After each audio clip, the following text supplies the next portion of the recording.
saya harap kepada pimpinan-pimpinan atas yang memang selalu mengeluarkan kata-kata kontroversi, berubahlah.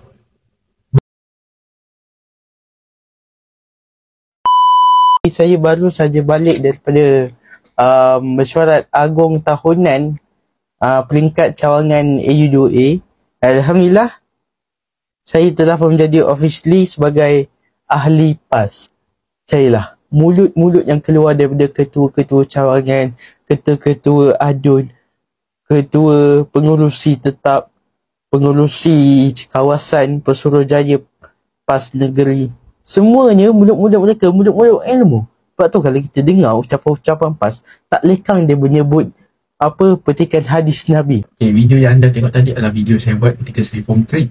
Waktu tu saya mula-mula mendaftar sebagai ahli PAS. Dan sekarang ni, tahun ni saya dilantik jadi ketua cawangan, ketua pemuda cawangan. Dan bukan ahli aktif, dan memang kalau jadi ketua pemuda cawangan memang kena secara automatik kita masuk dalam KIAD ataupun ahli jururawasa peringkat DUN. Okay. Cuma untuk hari ni, saya sebenarnya malas tau nak bersembang dengan isu politik. Kalau siapa yang kenal saya lama, yang tengok konten saya yang lama, memang dia tahu yang saya ni dah lama cover tentang isu politik. Dan FB saya pun ada banyak, Twitter saya pun ada yang cover up isu politik dan sebagainya. Dan memang politik kepatuan saya memang cenderung 100% terhadap PAS. Cuma untuk ini saya nak buat sedikit pengetahuan bahawa saya berhasrat untuk keluar daripada Parti Islam Malaysia PAS dan juga meletakkan jawatan sebagai ketua pemuda. Antara sebab kenapa saya pilih untuk keluar dari PAS, yang pertama saya melihat kualiti kepimpinan PAS yang sekarang ini jauh-jauh berbeza dengan apa yang saya dah hadap sejak dari darjah 5 lagi. Saya dengan PAS ni dah lama dah. Sejak bersama dengan PAS lama 2 penggal PRU iaitu 14 dan 15, dan insyaAllah naik PRU yang akan datang ni saya tak akan di PAS lah. Saya akan cenderung pada parti lain. Tak maaf cakap. Kualiti kepimpinan parti PAS sekarang semakin longgar dan semakin tidak berkualiti. Bila nak bersembang tentang isu politik ataupun isu yang melibatkan kenegaraan ekonomi, kebanyakan daripada kepimpinan ini dia akan berbahas mengikut emosi, bukannya fakta yang jelas. Okay? Jadi saya nampak benda ni macam ada satu kecacatan dalam parti. Dan yang kedua, mengeluarkan ekspresi muka mereka ketika nak mengkritik ataupun menolak sesuatu pandangan.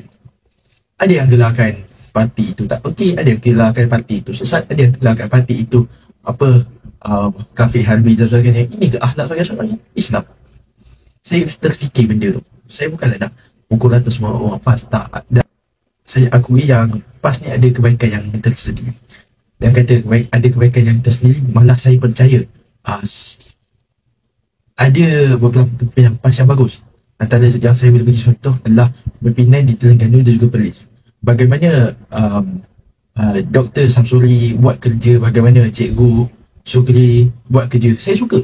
Even kalau saya duduk bawah kawasan mereka pun, saya memang akan tetap setia dengan PAS. Tapi sebabkan saya ni konteks duduk di Selangor, dan kita melihat kemajuan yang dibawa oleh Yang Amat Berhormat Datuk Biludin Syari, dan saya sendiri memang agak mengagumi, dan juga saya akan kagum dengan apa yang dibawa oleh PMX kita. Saya sendiri menghormati Yang Berhormat Al-Alamah Tuan Guru Haji Abdul Hadi Ibn Awang, Hafizahullah, moga Allah merahmati beliau atas segala usaha dakwah beliau. Tetapi saya melihat bagaimana dia mengekalkan kepimpinan parti ni sangat-sangat longgar. Saya memang tak suka lagi-lagi dengan kualiti pimpinan yang ada dalam Dewan Pemuda. Sangat-sangat pelik, sangat-sangat longgar. Mereka berhujah menggunakan emosi, bukan fakta yang jelas. Kita boleh nampak semua benda ni. Dan baru-baru ni isu MP Pendang mengeluarkan perkataan yang tidak elok dalam pimpinan, dalam parlimen, maaf. Ini ke akhlak yang membawa katanya parti Islam. Ini akhlak kita. Mengeluarkan perkataan celaka, mentahzirkan orang, mentakfirkan orang.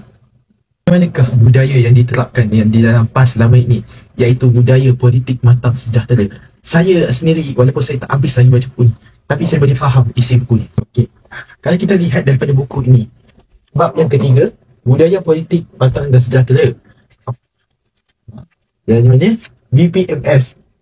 budaya politik yang diperkenalkan PAS. Kita lihat apa yang dia kata. Okay. Katanya di sini, PAS bukan seperti Ikhwanul Muslimin di negara Arab, bukan Jamaat Islami di Pakistan, dan bukan Jamaat Tabligh di India. Bahkan bukan Parti Saadat dan Adalat Turki, jauh sekali seperti Al-Qaeda dan Daesh yang berjenamakan jihad tanpa ilmu. Ingat kata apa kat sini? Jihad tanpa ilmu, dan semua bertafakuh dalam perkara Islam. Okey. Selepas tu kita tengok balik perangai lain. Dia kata PAS dengan Islam mampu menghadapi adanya perbezaan pendapat. Saya ulang. PAS dengan Islam mampu menghadapi adanya perbezaan pendapat, keadaan dan masa. PAS tidak boleh terpengaruh dengan apa-apa saja yang tidak selaras dengan situasi realiti daripada luarnya dan terus beristiqamah dalam Islam. Ini bukan saya yang kata. Tuan Guru Haji Abdul Hadi sendiri yang kata dekat dalam buku ini. Boleh lihat. Where? Di manakah budaya politik matang sejahtera yang dibawa oleh Tuan Guru?